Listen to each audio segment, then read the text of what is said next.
துலாம் ராசி நேயர்களுக்கு ஆகஸ்ட் மாதம் 2024 எப்படி இருக்கும் பாருங்கள். புதன் சுக்கிரன் 11வது பாவத்தில் இருக்கின்றது. பண வசதி உருவாகும். 8ஆம் பாவத்தில் குரு, 8ஆம் பாவத்தில் செவ்வாய். 8ஆம் பாவத்தில் குரு, 8ஆம் பாவத்தில் செவ்வாய் இருக்கும் பொழுது திடீர்னு ஏதாவது சொத்து வர்றதோ, பணம் வர்றதோ, அல்லது உங்கள் லேண்டில் இருக்கிற ப்ராப்ளம் தீர்றதோ, ஏதாவது பிரச்சனை, இதெல்லாம் இந்த மாதம் எல்லாமே தீருங்க.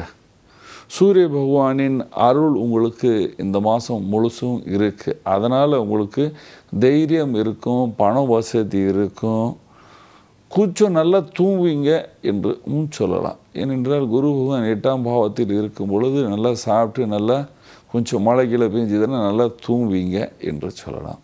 வியாபாரிகளுக்கு நல்ல காலம். வெளிநாட்டு வியாபாரிகளுக்கு ட்ராவல் பண்ணும் பொழுது சிறிய விபத்து, காலில் அடிபடுறது, கொஞ்சம் அடிபடுற மாதிரி ஒரு யோகம் இருக்கின்றது. அதனால் ட்ராவல் பண்ணும்போது வாகனத்தில் செல்லும் பொழுது உஷாராக இருக்க வேண்டும். அரசியல்வாதிகளுக்கு இந்த காலத்தில் நல்ல காலம். ஆனால் 8ஆம் பாவத்தில் செவ்வாய், 8ஆம் பாவத்தில் குரு இருக்கும் பொழுது தன்னுடைய வேர்ட்ஸ் சாஃப்டாக வைக்க வேண்டும். கடுமையாக பேசக்கூடாது. கடுமையாக பேசினால் விரோதிகள் அதிகமாகி விடுவார்கள்.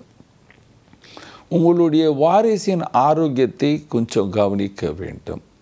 வேலைக்கு செல்கிற ஆண் பெண்களுக்கு நல்ல காலம். ஆனால் ட்ராவல் பண்ணும்போது சீசன் தண்ணி அதிலெல்லாம் கால் வைக்கும்போது கொஞ்சம் கவனித்து கால் வைக்கணும், அல்லது கொஞ்சம் வழக்கம் என்று சொல்லலாம். கொஞ்சம் லேசான அடிபடுறதுக்கும் வாய்ப்புகள் உள்ளன.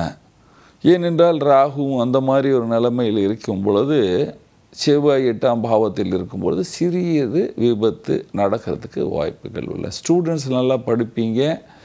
நீங்கள் கலைஞராக இருக்கீங்க, ஆர்டிஸ்டாக இருக்கீங்க, அதாவது ஆக்ஷன் சீன் பண்ணும் பொழுது கொஞ்சம் கவனிக்கணும். இல்லைன்னா உங்களுக்கு முட்டிலையும் காலையும் எங்கேயோ அடிபடுறதுக்கு வாய்ப்புகள் உள்ளன. வீட்டில் இருக்கிற பெண்களுக்கு நல்ல காலம். வயதானவர்களுக்கு வயிற்று சம்பந்தமான பிரச்சனைகள் வர்றதுக்கு வாய்ப்புகள் உள்ளன. ஏனென்றால் குரு செவ்வாய் 8ஆம் பாவத்தில் இருக்கும் பொழுது ஜீரண கோளாறுகள் அந்த மாதிரி வர்றதுக்கு வாய்ப்புகள் உள்ளன. நீங்கள் விவசாயியாக இருக்கீங்க, விவசாயத்தில் உங்களுக்கு லேண்ட் டிக்கிங் ப்ராப்ளம் எல்லாம் இருக்கும். கொஞ்சம் அக்கம் பக்கம் இருக்கிறவங்க கொஞ்சம் தொல்லை கொடுக்கறதுக்கும் வாய்ப்புகள் உள்ளன. நீங்கள் நாட்டில் வியாபாரம் பண்ணுறீங்க, இரும்பு வியாபாரம் பண்ணுறீங்க, அல்லது ஒரு ஃபேக்ட்ரியில் வச்சு ஏதாவது ஹீட் ஃபர்னஸ் மாதிரி ஏதாவது வச்சுருக்கீங்க, பாய்லர் மாதிரி வச்சுருக்கீங்கன்னா அந்த இடத்துல கொஞ்சம் மெயின்டெனன்ஸை கவனிக்க வேண்டும், அல்லது ரிப்பேர் வர்றதுக்கெல்லாமே வாய்ப்புகள் உள்ளன. பாருங்கள், இந்த ராசியாதிபதி கிரகம் நல்ல நிலைமையில் இருக்கும் பொழுது சந்தோஷமாக இருக்கீங்க. ரொம்ப சிந்தனை பண்ணாதீர்கள். என்ன பரிகாரம் செய்ய வேண்டும்? பரிகாரம் தினமும் ஆஞ்சநேயர் கோயில் போங்க.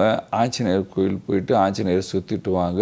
வசதி இருந்தால் கொஞ்சம் பூந்தி அல்லது பூந்தி லட்டு எடுத்து போய் ஆஞ்சநேயர்கிட்ட வச்சுட்டு பிரார்த்தனை பண்ணிவிட்டு அதை பிரசாதமாக எடுத்துக்கொண்டு எல்லோருக்கும் கொடுங்க. நீங்களும் சாடுங்க, உங்கள் வீட்டுக்கும் எடுத்துகிட்டு போங்க.